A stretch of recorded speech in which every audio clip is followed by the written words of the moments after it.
Você sabe que brasileiro fala o L final da palavra com som de U.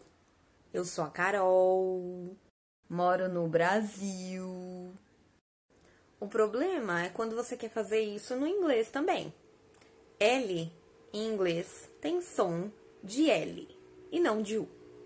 O L pode estar no começo, no meio, no fim da palavra, não importa. É sempre o som de L. E qual é o som do L?